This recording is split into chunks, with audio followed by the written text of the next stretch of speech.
in some way engaged in an act of self-defense.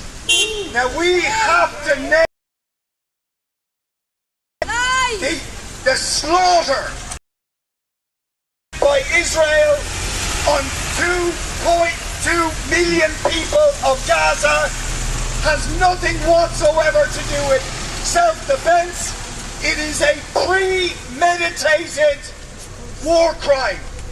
It is an act of savagery and barbarism that knows little precedent in recent times. And that is not us saying it. It is the Israeli government who have said it openly, nakedly. They have said that they intend to force 1 million people under heavy aerial bombardment and artillery fire out of their homes in northern Gaza. That is a war crime. That is the definition of ethnic cleansing. And the seriousness of it is difficult to comprehend. The Nakba, the greatest catastrophe that was ever visited on the Palestinian people, involved the use of terrorism by Zionist militias, slaughtering people in Deir Yassin and other Palestinian villages in 1948.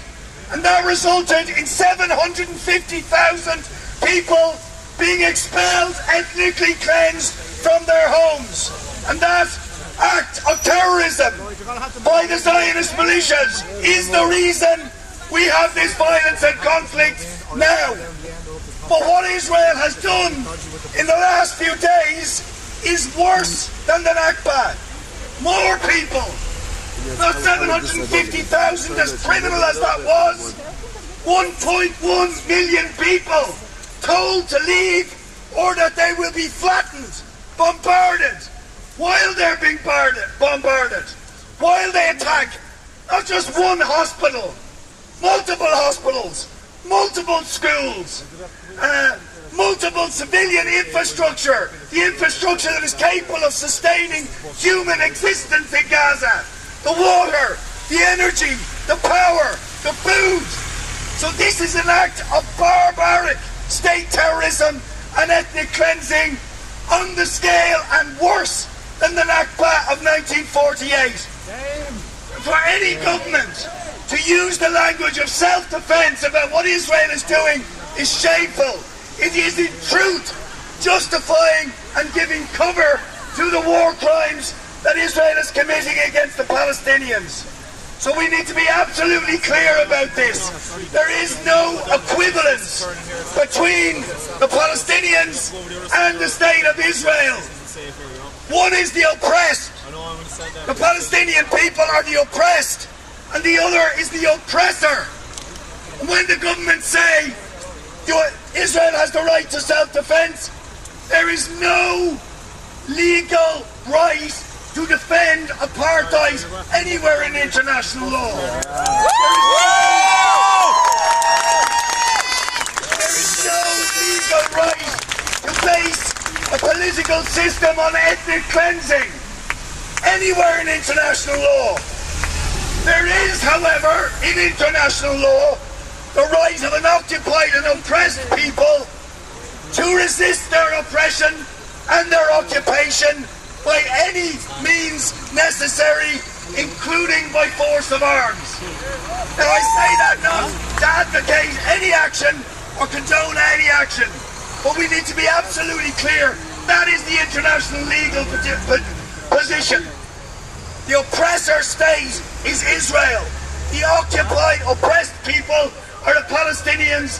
There is no equivalence in this situation. So anybody who believes in justice, in human rights, in civil rights, in international law, in self-determination, is duty-bound to stand with the Palestinians and to acknowledge their right to resist the apartheid, the ethnic cleansing, the occupation of their territory, the relentless killing, all of which preceded the events of the 7th of October. This did not start on the 7th of October. It started with 17 years of criminal collective punishment of 2 million Gazans.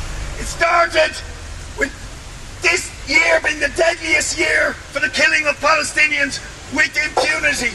It started with the ongoing illegal settlements on the West Bank and settler violence against Palestinian villages. It started with the ongoing ethnic cleansing of Sheikh Jarrah, of Hebron, of Jenin, of Nablus. It started with decades of ethnic cleansing, and it started with the Nakba, an act of terrorism. A state and a regime that does that does not have any claim to legitimacy. None.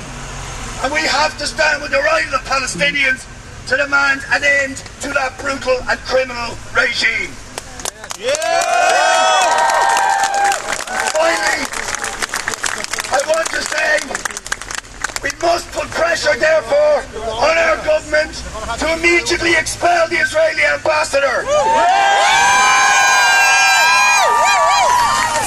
If Colombia can do it, we shall certainly do it.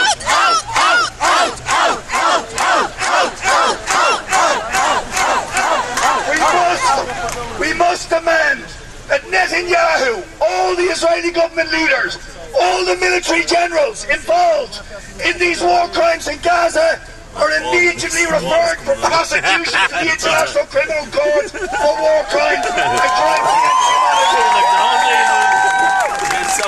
We must demand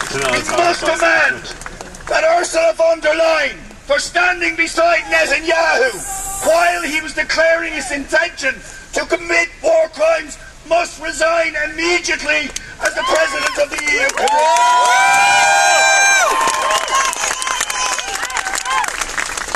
Finally, I just want to say we need a mass movement to achieve these ends, because that government is not listening.